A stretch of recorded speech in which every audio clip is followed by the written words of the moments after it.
دوستوں میں آپ حضرات کو بالکل سچی اور پکی بات بتلا رہا ہوں، اس میں کوئی جھوٹ نہیں ہے کہ جب میں اس آڈیو کو ریکارڈ کر رہا تھا تو میرے جسم کے سارے رونگٹے بار بار کھڑے ہو رہے تھے اور میرے آنکھوں سے بے ساختہ آنسو بھی نکل رہے تھے، کیونکہ روداد ہی کچھ ایسی تھی۔ آپ بھی جب سنیں گے تو آپ کو بھی ہو سکتا ہے رونا آ جائے۔ السلام علیکم ورحمۃ اللہ وبرکاتہ۔ دوستوں امید کرتا ہوں آپ خیریت سے ہوں گے۔ میں ہوں محمد مقصود قاسمی اور آپ دیکھ رہے ہیں باغ مدینہ یوٹیوب چینل۔ دوستوں آج کی اس ویڈیو میں ہم بات کرنے والے ہیں دارالعلوم دیوبند کی، تو آپ سے گزارش کرتے ہیں کہ آخر تک ہمارے ساتھ بنے رہیں، انشاءاللہ بہت ساری چیزیں آپ حضرات کو آج پتہ چل جائیں گی۔ چلیے دوستو ویڈیو کو شروع کرتا ہوں، اور پہلی بار چینل پر آئے ہیں تو برائے مہربانی ہمارے چینل کو سبسکرائب بھی کر لیجئے گا۔ ہاں، میں دارالعلوم دیوبند ہوں جی،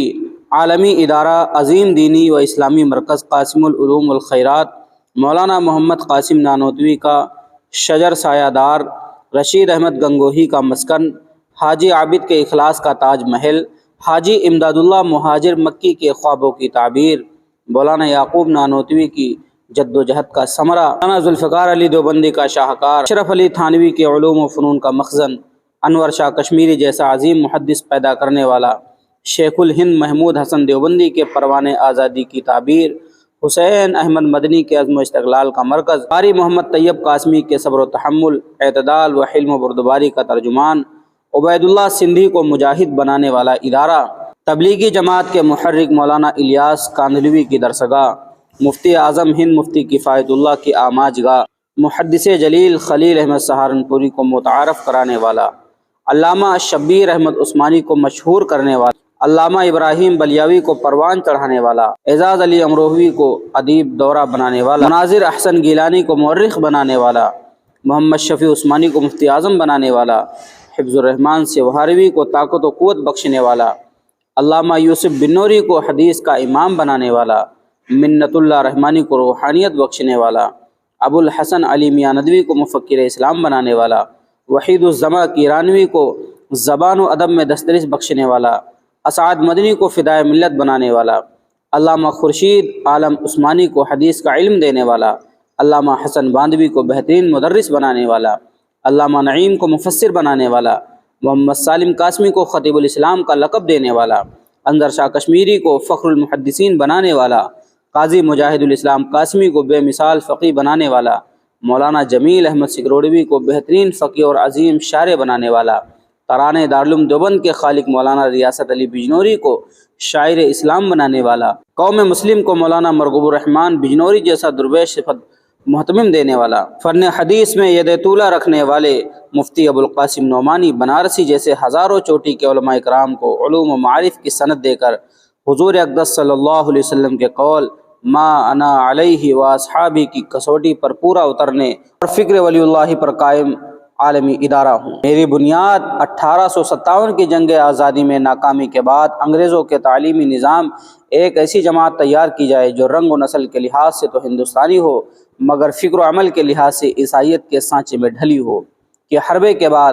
30 مئی 1866 میں اسلامی تعلیمی نظام جو رنگ و نسل سے تو ہندوستانی ہوں لیکن قول و عمل کے لحاظ سے خالص اسلامی ہوں۔ کے تحت دیوبند میں قاسم العلوم والخیرات مولانا قاسم نانوتوی، حاجی عابد حسین اور دیگر رفقا کے ہاتھوں مسجد چھتہ میں انار کے درخت کے نیچے رکھی گئی۔ میری بنیاد صرف اس لیے رکھی گئی کہ یہاں سے جنگ آزادی کے لیے لڑنے والوں کی ایک ٹیم تیار کی جائے جو ہندوستان سے قابض انگریزوں کو اکھاڑ پھینکے، جس کے تحت ریشمی رومال تحریک سامنے آئی۔ اے کاش ریشمی رومال تحریک کامیاب ہو گئی ہوتی تو نقشہ کچھ اور ہوتا، لیکن ریشمی رومال کی تحریک ناکام ہو گئی اور برسوں آزادی کے لیے جد و جہد کرنی پڑی، اور مسلسل تگ و دو کے بعد آخرکار ہندوستانی عوام کے لیے وہ سنہرا دور بھی آیا کہ ہندوستان آزاد ہو گیا، لیکن آزادی کے ساتھ ہی تقسیم ہند کا المناک ثانیہ رونما ہوا۔ ہندوستانی مسلمانوں کو مملکت خداداد کا جھانسا دیا گیا اور پاکستان کا قیام عمل میں آیا۔ خیر یہ دور بھی گزرا اور میں قاطع بدعت بن کر کام کرتا رہا۔ پوری دنیا میں اسلامی علوم و فنون کے مرکز کے طور پر میری پہچان ہوئی۔ وقت کے بڑے بڑے شاعروں، ادیبوں، نثر نگاروں نے مجھ پر کلام کہے، تبصرے کیے اور میری خدمت کو سراہا۔ میں نے کسی ایک میدان عمل میں کام نہیں کیا، اسلامی علوم و فنون کے تمام میدانوں کو اپنے احاطے میں داخل کیا، اور آج میں ہندوستان سمیت دنیا کے مسلمانوں کا مرجع ہوں۔ میری باتوں کو اہمیت دی جاتی ہے، میرے یہاں سے جاری قول و عمل پر عمل کرنے کو فخر سمجھا جاتا ہے۔ میری خدمات کا دائرہ اتنا وسیع ہے کہ اس کے لیے ملک کی لائبریریاں بھی بھر جائیں، لیکن احاطہ ممکن نہیں۔ ہاں، میں وہی دارالعلوم دیوبند ہوں جس کے ساتھ عظیم سانحہ رونما ہوا۔ آزادی کے فوراً بعد آزادی میں نمایاں رول ادا کرنے کی وجہ سے میری تلاشی لی گئی، مشکوک بنانے کی کوشش کی گئی، لیکن میں ڈرا نہیں، جھکا نہیں، سہما نہیں۔ انتہائی بے باکی سے ہندوستانی مسلمانوں کی رہنمائی کرتا رہا، لیکن حالات نے کروٹ بدلی۔ 1980 میں میرا 100 سالہ اجلاس رکھا گیا۔ اس اجلاس میں دنیا اسلام کی نامور شخصیات نے شرکت کی۔ میرا یہ 100 سالہ عالمی اجلاس انتہائی کامیاب اور تاریخی تھا، لیکن 100 سالہ اجلاس میں اس وقت کی خاتون وزیر اعظم اندرا گاندھی میری دعوت کے بغیر اجلاس میں شریک ہوئیں۔ ان کی یہ شرکت میرے لیے درست ثابت نہیں ہوئی۔ 100 سالہ جشن میں خاتون وزیر اعظم کی شرکت کے بعد سے ہی دارالعلوم پر اختلافات کے بادل منڈلانے لگے اور اختلاف میں شدت آتی گئی۔ پوری دنیا میں مجھے متعارف کرانے والے اور مجھے عالمی ادارہ بنانے میں اہم رول ادا کرنے والے قاری محمد طیب صاحب اس وقت میری باگ و ڈور سنبھال رہے تھے۔ پوری دنیا میں انہوں نے علوم قاسمی کی ترجمانی کی اور دارالعلوم دیوبند کو متعارف کرایا۔ تقریباً 58 سال تک میری آبیاری کرتے رہے اور مجھے شہرتوں کے بام عروج تک پہنچایا، لیکن 22-23 مارچ 1982 کی درمیانی رات میں قضیہ نامرضیہ پیش آیا۔ دارالعلوم دیوبند 2 حصوں میں بٹ گیا۔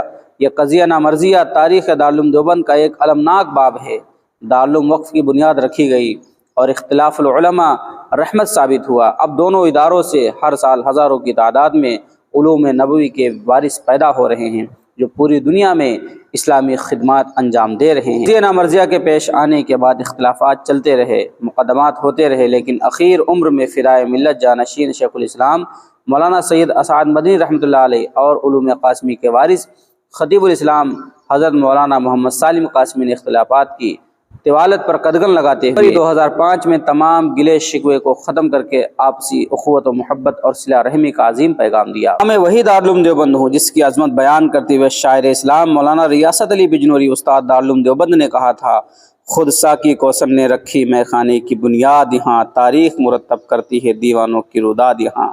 ہاں، میں وہی ہوں جہاں مہتاب ہر رات یہاں کے ذروں کو منانے آتا ہے۔ میں وہی ہوں جہاں شاہوں کے محل جھک جاتے ہیں۔ میں وہی ہوں جہاں محمود بہت تیار ہوئے۔ میں وہی ہوں جہاں دارالحدیث کی عظیم عمارت قال اللہ و قال رسول سے مسلسل گونجتی رہتی ہے، جہاں مسجد رشید کے بلند و بالا مینارے اپنی عظمت کا پیغام دیتے ہیں، جہاں مسجد چھتا اور مسجد قدیم میں روحانیت کی بارش ہوتی ہے، جہاں دار جدید کی عمارتیں اپنے اسلاف کی کہانیاں بیان کرتی ہیں، جہاں باب قاسم سے مدنی گیٹ تک اور باب ظاہر سے معراج گیٹ تک، اعظمی منزل سے لے کر دارالقرآن تک اور شیخ الہند لائبریری سے لے کر